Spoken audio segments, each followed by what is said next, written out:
देशभर गाजलेल्या महादेवी हत्तीं प्रकरणात आता महत्त्वाचा टप्पा गाठण्यात आलाय।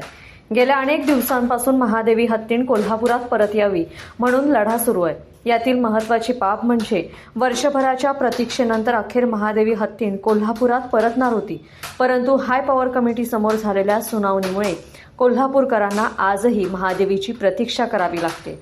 सर्वोच्च न्यायालयाचे निवृत्त न्यायमूर्ती दीपक वर्मा यांच्या अध्यक्षतेखाली 23 जून रोजी हाय पॉवर कमिटीसमोर सुनावणी झालेली।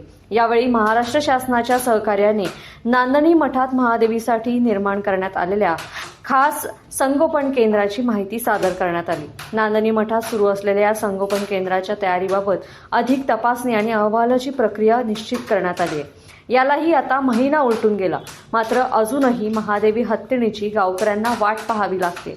महादेवी हत्तीणीसाठी नांदणी मठात वंतारामार्फत हत्ती संगोपन केंद्र स्थापन करण्यात आलं, मात्र महादेवी येण्यास अजूनही विलंब होतोय।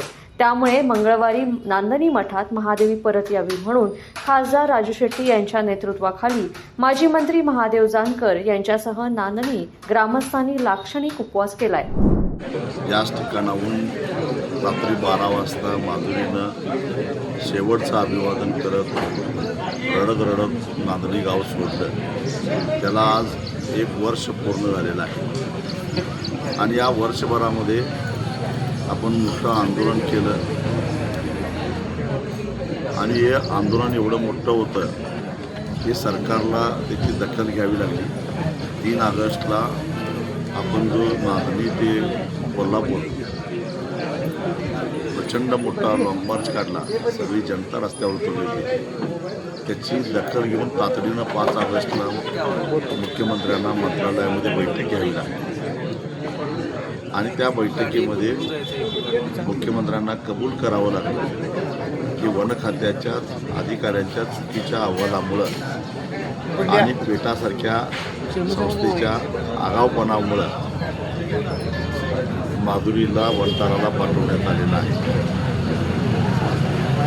यापूर्वी वनताराला गेलेल्या हत्तींचं काय झालं अजून काही समजलेलं नाही आणि मग अशा परिस्थितीमध्ये जरी सुप्रीम कोर्टानं माधुरीला वनतरामध्ये पाठवण्याचा आदेश दिलेला असला तर राज्य सरकार पुनर्विचार याचिका दाखल करेल असं आश्वासन द्यावं लागलं आणि राज्य सरकारनं पुनर्विचार याचिका दाखल केल्यानंतर इतिहासामध्ये पहिल्यांदा सुप्रीम कोर्टाला आधी दिलेला निर्णय बदलून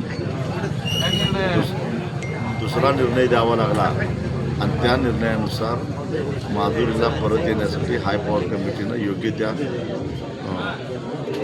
सुविधा तयार झालेल्या त्याची खात्री करावी आणि परवानगी द्यावी असा सुप्रीम कोर्टानं आदेश दिला। त्यानंतर हाय पॉवर कमिटीनेही तशा प्रकारचा आदेश दिला आणि त्यानंतर माधुरी परत येण्याचा मार्ग मोकळा झाला।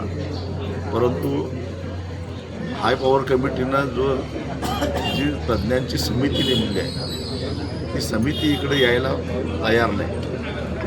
2 वेळा मुदत देऊन सुद्धा ही समिती यायला तयार नाही। हे सरकारी अधिकारी आहेत, त्यांना सरकारचा पगार मिळतो, भत्ता मिळतो, पण तरीसुद्धा ते यायला तयार नाहीत। त्याच्या पाठीमागे कोण आहे? झारीतला शुक्राचार्य कोण आहे? वनतारानं तर हाय पॉवर कमिटीसमोर स्पष्ट केलेलं आहे की हत्तीची तब्येत एकदम खडखडीत बरी आहे आणि आदेश आला तर कोणत्याही क्षणी आम्ही नांदणीला तिला पोच करू। त्यासाठी आवश्यक त्या ज्या सुविधा इथं नांदणीमध्ये करायच्या होत्या त्यासुद्धा वनताराच्या तज्ज्ञांच्या मार्गदर्शनाखाली सगळ्या पूर्ण झालेल्या आहेत। फक्त हाय पॉवर कमिटीनं नेमलेली जी समिती आहे त्या समितीनं येऊन इथं त्या सुविधा बरोबर आहेत का नाही एवढं तपासायचं होतं, परंतु त्यासाठी त्यांना वेळ मिळत नसेल तर ती अत्यंत दुर्दैवाची गोष्ट आहे। या ठिकाणी आज प्रथमाचार्य शांतीसागर मुनी महाराजांचं 71वी पुण्यतिथी नांदणीमध्ये 13 सप्टेंबर 2026ला साजरी केली जाणार। लाखो भाविक या ठिकाणी येणार आहेत। त्याचबरोबर 100 वर्षापूर्वी इथंच शांतीसागर महाराजांचा चातुर्मास झालेला होता। म्हणजे त्याला एक वेगळं वैशिष्ट्य आहे. आणि मग असं असताना या सगळ्या एवढ्या मोठ्या कार्यक्रमामध्ये वीर सेवा दलाच्या माध्यमातून अनेक उपक्रम अनेक कार्यक्रम या निमित्तानं आयोजित केले आहेत 13 सप्टेंबरला. पण या सगळ्या कार्यक्रमामध्ये 40 वर्षे या मठाच्या परिसरामध्ये राहणारी माधुरी असेल तर एक मोठी पोकळी तयार होईल. मोठा आणि सगळ्याला त्याचं दुःख सलतंय. आणि म्हणून हे जे झारीतले शुक्राचार्य आहेत त्यांना बाजूला काढून माधुरीला 13 सप्टेंबरच्या आत माधुरीमध्ये आणलं पाहिजे, ही आमची त्याच्या पाठीमागची भावना आहे. आज कोल्हापूरसह राज्यातून महादेवी हत्तीणीसाठी मोठा लढा उभारण्यात आला होता. मात्र आज 1 वर्ष उलटूनही नांदणी मठात महादेवी परतलेली नाही.